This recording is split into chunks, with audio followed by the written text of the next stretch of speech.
मैं सतचित आनंद हूं, शुद्ध बुद्ध आत्मन हूं।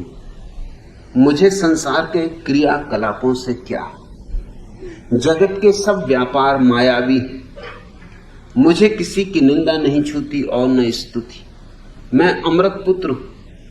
यह मेरी अपनी अनुभूति है जो सदा बनी रहती है। आपके इस धर्म चक्र प्रवर्तन के महत् कार्य में मैं आपको सहयोग देना चाहता हूं और जगती के क्षितिज पर धर्म ध्वज को लहराते देखना चाहता हूं। अतः आपसे एकांत में भेंट की आकांक्षा। पंडित मनसाराम शास्त्री।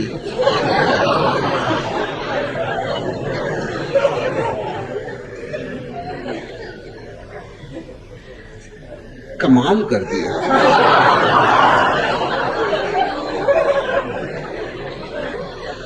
अब जब सारा जगत माया ही है तो तुम किस जगती के क्षितिज पर धर्म ध्वज को लहराते हुए देखना चाहते हो?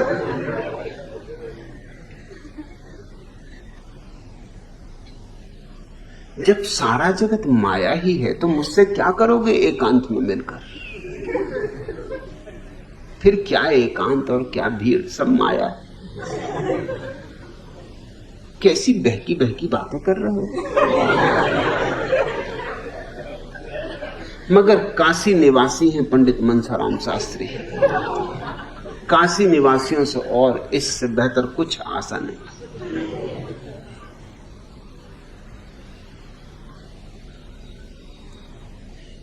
क्या गजब की बातें कहीं पहले,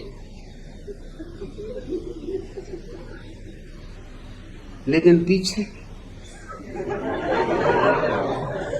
ढोल अपनी पोल खुद ही उखाड़ गए।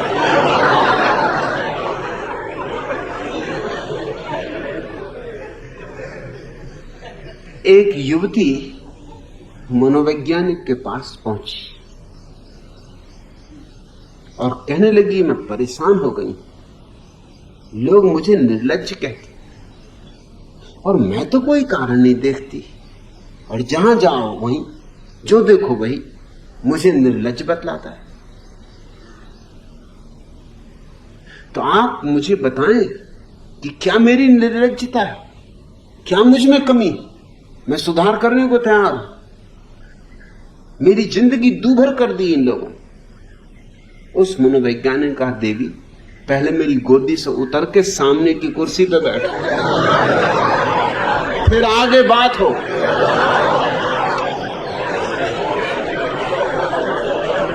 पंडित मनसाराम शास्त्री, थोड़ी तो अकल का उपयोग करो।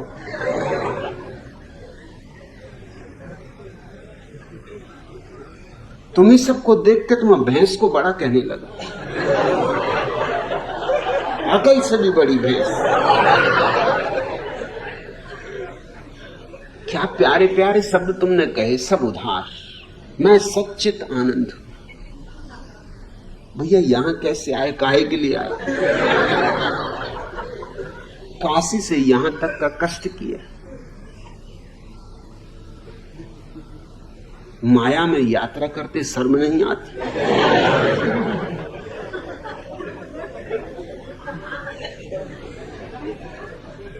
माया की रेलगाड़ी में बैठे, माया की टिकट खरीदी, रास्ते में माया का भोजन किया हो।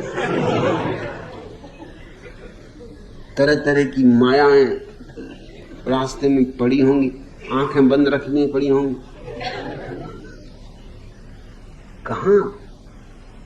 काशी नगरी, त्रिलोक में न्यारी, उसको छोड़कर कहां चले आए थे?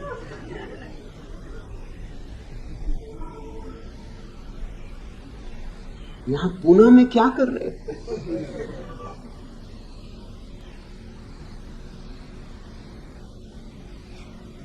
पूना में तो और सींग लग गए। पुणे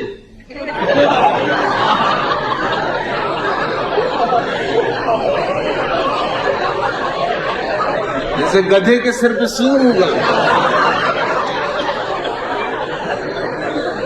इधर को सींग मार दे सब माया बिखर जाए, ये तुम आए कहां?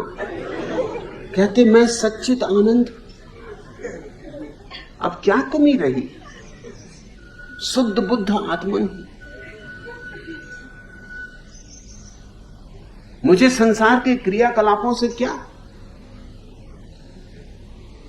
जगत के सब व्यापार मायावी। मुझे किसी की निंदा नहीं छूती और न स्तुति। मैं अमृत पुत्र हूं।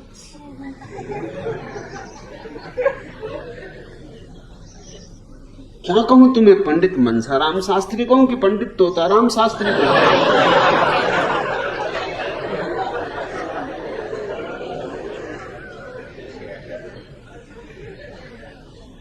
और फिर पीछे से सारी बात गड़बड़ हो गई। वो हो ही जाती, लाख छिपाओ बात खुली जाती। हाथी भी निकल जाए तो पूंछ अटक जाती।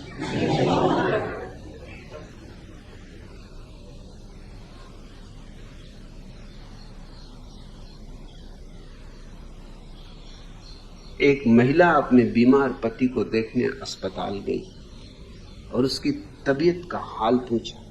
पति ने कहा बुखार तो टूट गया, अब टांग में दर्द है।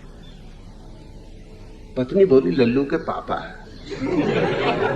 घबराओ मत जी, अरे जब बुखार ही टूट गया तो टांग भी टूट जाएगी।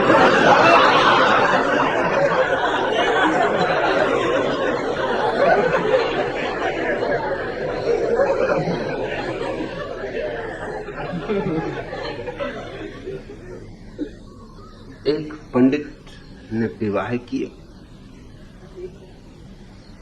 ऐसे तो सब माया है, मगर सोचा होगा कि कम से कम माया से इस महिला को मुक्त करे।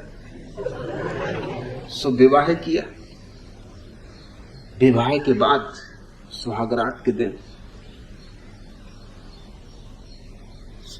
पंडित तो भले ही हुआ था। सो चर्चा ही यूं शुरू हुई। बोले अपनी पत्नी से, प्रेम अंधा होता है।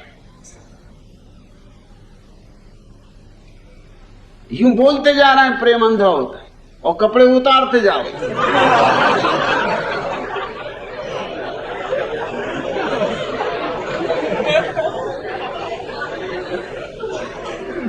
पत्नी ने कहा होता होगा जी, पर पड़ोसी तो अंधे नहीं, पहले खिड़की का पर्दा तो गिरा दो।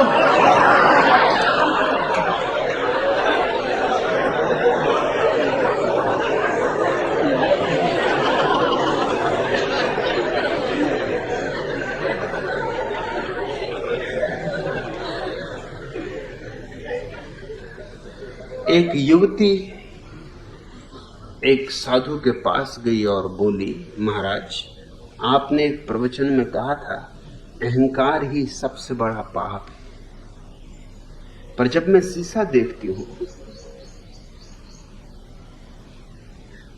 तो सोचती हूं मैं कितनी सुंदर, तो मुझे बहुत अहंकार हो जाता। मैं क्या करूं?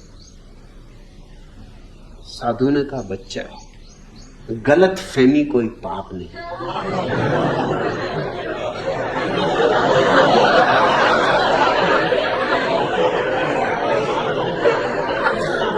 पंडित मनसाराम शास्त्री, हे काशी निवासी तोताराम, ये सब ज्ञान का कचरा हटाओ, इसमें तुम्हारा कोई भी अनुभव नहीं, रत्ती भर अनुभव नहीं। और नाराज मत होना, ये मेरा शिवजी वाला रूप है।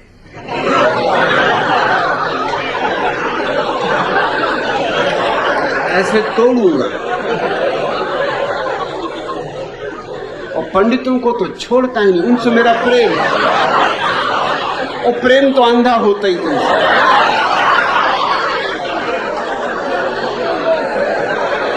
पंडित मेरे हाथ में पड़ जाए तो मैं उसके साथ वही व्यवहार करता हूं जो हीरा जौहरी के हाथ में पड़ जाए, तो उठाई छेनी और लगे। अच्छे आ गए, एकांत में तो देखेंगे पहले, यहां भीड़ में तो देखेंगे। अगर बचे रहे तो एकांत में भी देखेंगे।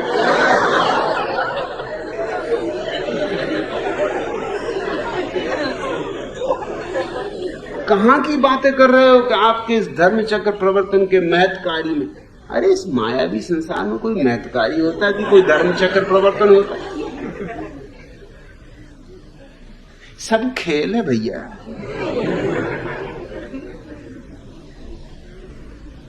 मैं कोई धर्म चक्र प्रवर्तन वगैरह नहीं कर रहा, ऐसी झंझटों में कौन पड़े। अब चक्र ही घुमाते रहो, सुदर्शन चक्रधारी बन जाओ। जब 24 घंटे मुरली बजाओ, मुरली वाले बन जाओ।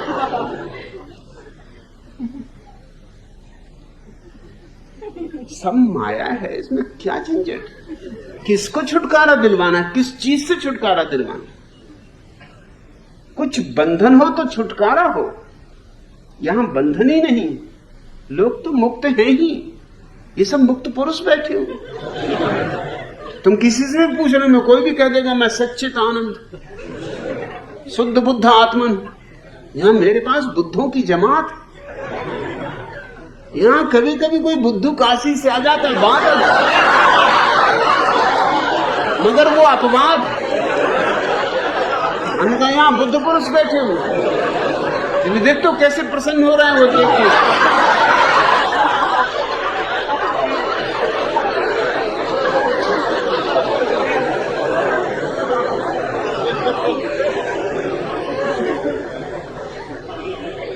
दोहराओ मत, दोहराने से कुछ भी नहीं होगा। किसी महिला के 8 बच्चे थे। जब भी कोई बच्चा किसी वजह से रोता तो वह उसे मनाते हुए कहती, देखो बेटा गलती करके रोते नहीं। एक दिन बच्चों की शरारत से तंग आके वह रोने लगी और कहने लगी, ऐसे बच्चों से तो बगैर बच्चों के अच्छे थे।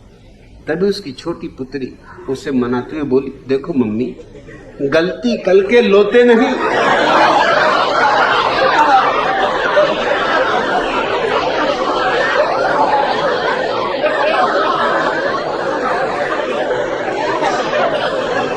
सुनते सुनते बेटी भी सीख गई ज्ञान की बात। अब काशी में तो ये वचन हवा में डोल रहे हैं, जहां जाओ वहीं बच ही नहीं सकते। मैं अमृत पुत्र हूं, न निंदा छूती न स्तुति, तो क्या क्या छूता तुम? कुछ छूता है कि नहीं?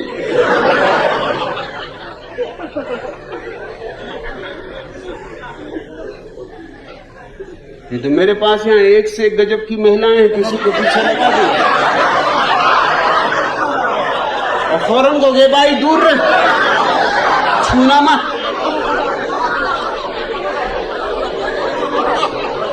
तब तुम्हें पता चल जाएगा कि निंदा स्तुति छोड़ो। अभी कोई बाई भी छू देगी तो बस प्राण संकट में पड़ जाएगा कि ये माया कहां पीछे लग गई। और मेरे पास इतनी देवियां हैं, छोटी मोटी देवियां में नहीं, चंडीगढ़ से आई हुई चंडियां भी हैं। पीछे लगा दूंगा, काशी तक पीछा करेंगे।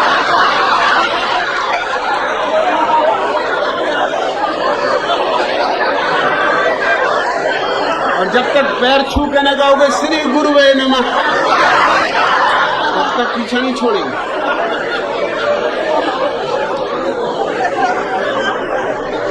तोतों की तरह दोहराओ मत।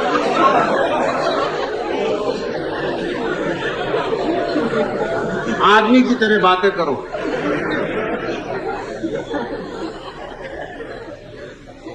मुझे धोखा न दे सकोगी, धोखे काशी में चलते हो, क्योंकि वहां बाकी भी तोते हैं।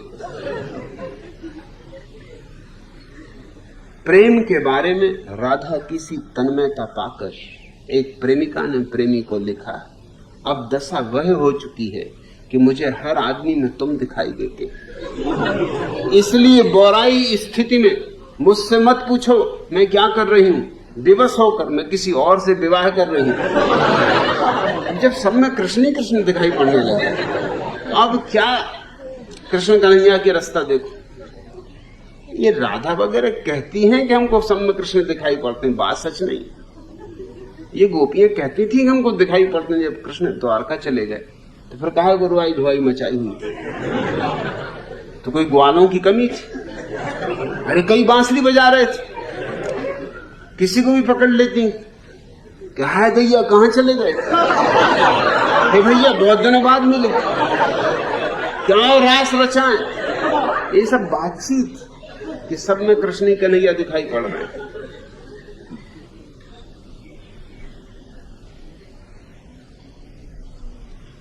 तुम जब तक अपने इस व्यर्थ के ज्ञान से मुक्त न होगे तब तक सार्थक दिशा में कोई यात्रा नहीं हो सकती। इस जीवन में अज्ञान नहीं भटका था लोगों को, मेरे देखे ज्ञान भटका था। और तुम्हें उपनिषद का वचन याद दिलाऊं, पंडित हो, तुमने पढ़ा होगा मगर समझा नहीं होगा। पंडित कभी समझते ही नहीं, उनका काम पढ़ना यंत्रवत। उपनिषद का वचन है, अज्ञान तो भटकाता ही, लेकिन ज्ञान महा अंधकार में भटका देता है। क्या अद्भुत लोग रहे होंगे। अब ये उपनिषद के ऋषि को अगर कच्छ जाना हो तो बिल्कुल नहीं जा सकते। यहां कहां चले आ रहे, खतरा पैदा हो जाएगा संस्कृति को। ये उपनिषद के ऋषि को तुम जीने देते, जो कह रहा है कि अज्ञान तो निश्चित ही अंधकार में भटकाता है, लेकिन ज्ञान महा अंधकार में भटका देता है। और इससे बड़ी क्रांति की क्या बात हो सकती है? क्यों अज्ञान से भी ज्यादा बड़ी भटकन ज्ञान से पैदा हो जाती? अज्ञानी को कम से कम इतना बोध तो होता है कि मैं अज्ञानी हूं, तो एक विनम्रता होती, एक सरलता होती, एक सहजता होती। अज्ञानी में एक भलापन होता, निर्मलता होती, अकड़ नहीं होती। वो कहता मैं जानते नहीं कुछ तो अकड़ों भी क्या। ज्ञान अकड़ लाता है और थोथी अकड़, क्योंकि तुमने सीख लिया है, शास्त्र कंठस्थ कर लिए, अब उनको दोहरा रहे हो। एक पंडित एक तोता खरीदने गए, क्योंकि उनके विरोधी पंडित ने अपने घर के सामने एक तोता लटका रखा था जो गायत्री का मंत्र बोलता था। उससे उनकी प्रतिष्ठा को धक्का लग रहा था, उनके ग्राहक छिने जा रहे थे। ग्राहक कहते थे महाराज तुम्हें क्या पता, अरे वहां देखो वो है महापंडित, उसके तोते भी गायत्री बोलते। सो वो भी बेचारे गए तोते की दुकान पे, भैया कोई तोता दो, कुछ ऐसा तोता दो कि गायत्री को भी मात कर। उसने कहा है एक तोता मेरे पास, और ऐसा तोता कि हिंदू को भी फांसे, मुसलमान को भी फांसे। अरे ऐसे गजब का तोता, बिल्कुल गांधीवादी तोता। अल्लाह ईश्वर तेरे नाम, सबको सम्मति दे भगवान। आधुनिक तोता, ये कहां गायत्री मंत्र लगा रखा है। कहा दिखाओ कहां है तुम्हारा तोता। ले गया उसे अंदर, तोता बिल्कुल बैठा हुआ था, खादी के कपड़े पहने हुए, गांधीवादी टोपी लगाए हुए, पास ही एक छोटा सा चरखा रखा था।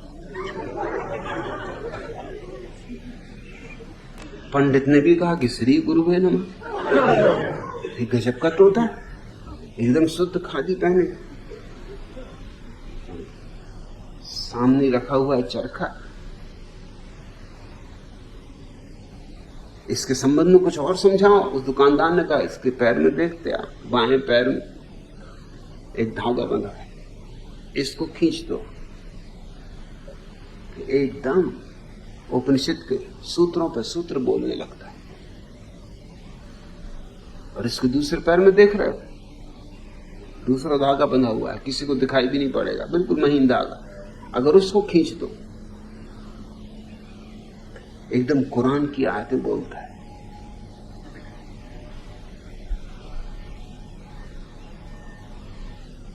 मुसलमान आए तो ये खींच देना, हिंदू आए तो ये खींच देना, दोनों पे तुम्हारा कब्जा हो जाएगा। हिंदू भी आएंगे, मुसलमान भी आएंगे। तोता तो गजब का है। एक बात पूछूं कि अगर दोनों धागे एक साथ खींच दूं तो तोता बोला उल्लू के पट्टे।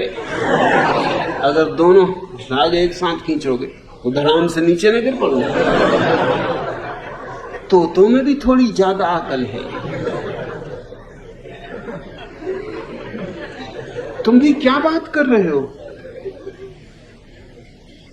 यहां कोई धर्म चक्र प्रवर्तन वगैरह नहीं हो रहा है। यहां तो मौज है, मस्ती है, ये तो मैखाना है, मधुशाला है। यहां तो पियकड़ों की जमात है, ये रिंद बैठे। यहां तो अदृश्य शराब पी जा रही, पिलाई जा रही। अगर पीना हो तो पियो, और अगर हिम्मत हो तो ही पी पाओगे, क्योंकि यहां किसी परंपरा की बात नहीं हो रही, यहां शुद्ध सत्य की बात हो रही। यहां किसी परंपरा का पोषण नहीं, क्योंकि मैं मानता ही नहीं कि परंपरा और सत्य का कभी कोई संबंध होता है। सत्य तो सदा नूतन होता है, नित्य नूतन होता है, जैसे सुबह की ओस के कण इतना ताजा होता है। ये तुम बकवास छोड़ दो कि मैं सच्चित आनंद हूं, शुद्ध बुद्ध आत्मन हूं, मुझे संसार के क्रियाकलापों से क्या। अभी बहुत तुम्हें संसार के क्रियाकलापों से मतलब, अभी तुम जगती के क्षितिज पर धर्म ध्वज को लहराते देखना चाहते। अभी झंडा ऊंचा रहे हमारा, तुम्हारी बुद्धि वहीं अटकी। और झंडा वंडा किसको ऊंचा करना, डंडा ऊंचा करना रहता लोगों का, झंडा तो बहाना है। पहले तो तुम ये कचरा छोड़ो। अगर मेरे पास आना है तो ये कचरे को छोड़ के आओ, अज्ञानी होके आओ, मेरे द्वार खुले। ज्ञानी होके आओ, बिल्कुल द्वार बंद। मैंने द्वार पर इस पूरे आश्रम में एक ही आदमी को संत कहता हूं, उसको द्वार पे बिठा रखा। यहां 5000 पियकड़ों में एक ही संत, उनको बाहर बिठा रखा। तुम पूछोगे क्यों? क्योंकि वो बिल्कुल अंटसंट है, और अंटसंट दूसरे अंटसंटों को फौरन पहचान लेता। तरबूजा तरबूजे को पहचान लेता। तो उनको मैं कहता हूं संत महाराज, उनको द्वार पे बिठा रखा, वहीं देख लेते हैं कि आ रहा अंटसंट, वहीं से विदा कर देते। उनने तुम्हें कैसे घुसाने दिया, यही आश्चर्य। कभी कभी भांग वगैरह पी जाते हैं, अब संत ही हैं तो संतों का क्या, संत और भांग ना पिए। भांग वगैरह पी गए दिखता हो कि तुम भीतर घुसाए, नहीं तो वो पहले तुम्हें वहीं से विदा कर देते। ज्ञानियों के लिए दरवाजा बंद है, अज्ञानियों के लिए द्वार खुला है। मेरा हृदय खुला है, क्योंकि अज्ञानियों को बदला जा सकता है। ज्ञानियों के साथ तो फिजूल मेहनत होती।